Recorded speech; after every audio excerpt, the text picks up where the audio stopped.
Hello la LTN Team, toujours 20 et CG pour vous accompagner vers le prochain Bull Run. Le projet du jour est un projet qui va nous faire voyager dans le futur. Le futur où le monde digital et le monde numérique ne font qu'un. Les films de science-fiction ont imaginé des endroits où on pourrait envoyer un avatar de nous dans un écran afin de voir si un vêtement nous va, par exemple. Sincèrement, vous allez le découvrir dans quelques secondes, mais le projet du jour a la capacité intrinsèque de créer une nouvelle économie, une nouvelle façon de consommer.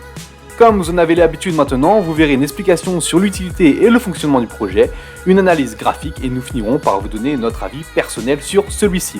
Pour ne pas rater nos prochaines émissions et nos JT quotidiens, surtout abonne-toi. Et si en plus tu peux mettre un like, ça serait parfait. Cela nous aidera et récompensera notre travail quotidien. Allez, let's go la LTN Team.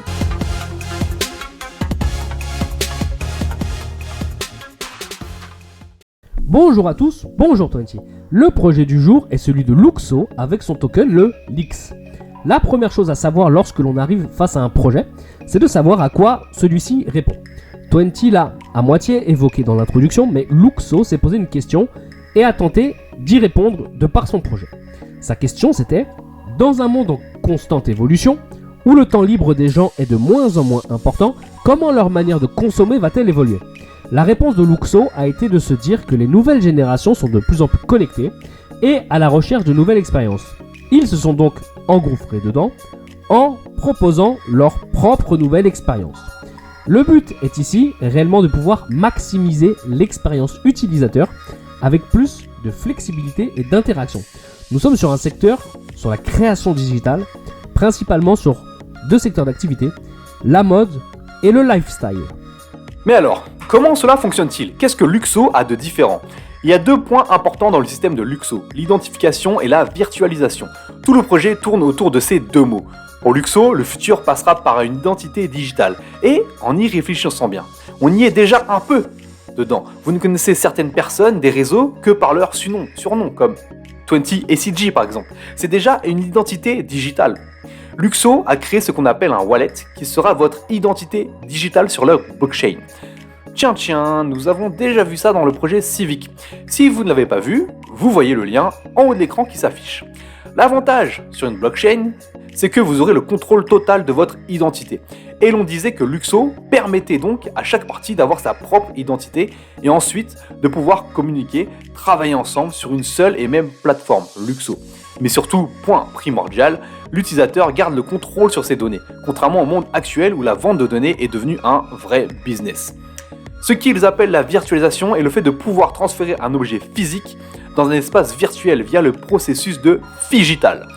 Tout ceci grâce à la tokenisation. C'est un phénomène créé grâce à la blockchain. On peut par exemple citer la tokenisation immobilière. Bien sûr, la transformation d'un objet physique devient en contrepartie un NFT.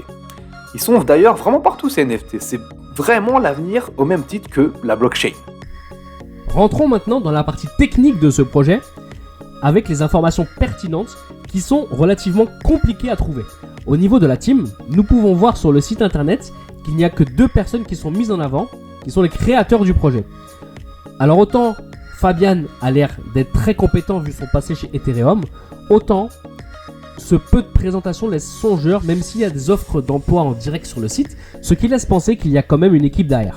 Au niveau du white paper, il y a plus de 140 pages, mais pas de réponse aux questions habituelles sur la tokenomics par exemple. Il nous donne l'impression d'avoir été construit de manière à ce que les gens n'aillent pas au bout. 140 pages quand même.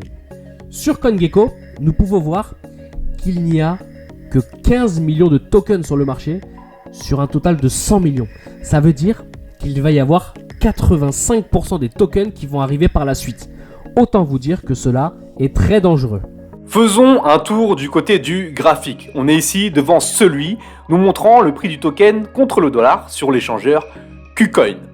Il s'élève aujourd'hui à 8,24 $. Son ATH en novembre 2021 était de 41 $, soit un prix divisé par 5. Le prix est depuis quasiment 10 mois d'ailleurs, à peu près, quasiment 10 mois dans la zone du second QG des acheteurs. Nous avons eu une cassure ici de ce second QG, le tout d'ailleurs couplé, si on met les moyennes mobiles, couplé à un croisement ici de la moyenne mobile 7 et 50 par le haut, et une belle structure en W comme on aime les voir. Moi, je trouve que ce genre de mouvement de prix doit vous alerter sur le fait que celui-ci est dans une dynamique où il reprend de la force, d'accord ? Il était complètement à plat ici, et cette dynamique où il va aller casser du coup le plus haut ici, c'est vraiment, avec les moyennes mobiles qui se croisent vers le haut, c'est vraiment une dynamique où il reprend de la force. Le prix, par la suite, il est venu buter ici sur une zone de prix importante. Pourquoi importante ? Parce qu'elle a été retestée ici plusieurs fois en tant que support et résistance, d'accord ? Et c'est quand on l'a cassé ici en avril 2022 qu'on est vraiment reparti plus bas au niveau du coup du second QG des acheteurs.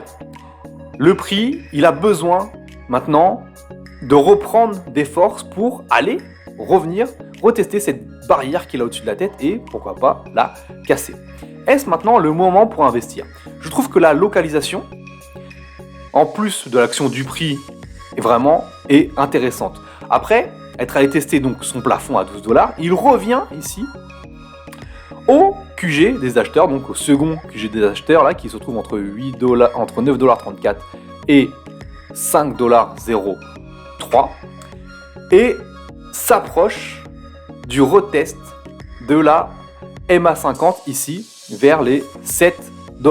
Et chose encore plus intéressante, parce que quand on veut prendre position, il faut chercher des confluences, d'accord ? Chose encore plus intéressante, si on descend en daily, on peut nous rendre compte qu'on a une confluence à ce niveau des $7, car il correspond ici au premier QG des acheteurs daily, avec en plus la MA200 daily ici qui est en approche, d'accord ? Parce qu'elle est en train de monter ici. Donc c'est vraiment très intéressant. Personnellement, moi ce projet ne m'intéresse pas, mais graphiquement, il est dans une belle localisation. Pour ce qui est des TP, j'aurais tendance moi à alléger de nouveau le bag à $12. Pourquoi ? Parce que comme ça, si on est encore rejeté par cette grosse barrière, cela va vous permettre de réinjecter encore plus bas pour en fait grossir du coup le nombre de tokens que vous aurez dans votre bag. Et ensuite, on aura ici la deuxième zone moi que je trouve très forte qui est du coup les $18, puis les $23, puis la TH et après laisser courir un solde to the moon. Nous rentrons dans les projets qui sont peu capitalisés et fatalement, nous allons tomber sur des projets qui ne sont pas intéressants, qui pourraient être morts ou alors qui pourraient être des arnaques. Luxo fait clairement partie de la première catégorie à nos yeux. Il ne nous emballe pas du tout. Le manque d'informations est criant. Face à ce genre de projet, nous préférons ne pas perdre notre temps ni notre argent. Il est important de gérer son risque en crypto et nous préférons sélectionner méthodiquement les projets dans lesquels l'on investit qui sont peu capitalisés. Ce projet ne fera pas partie de notre portefeuille dans les années à venir, mais ce n'est pas parce que ce projet ne nous intéresse pas qu'il ne va pas performer à l'avenir. Nous vous partageons uniquement notre avis. On s'arrête là pour aujourd'hui. Ciao la LTN Team!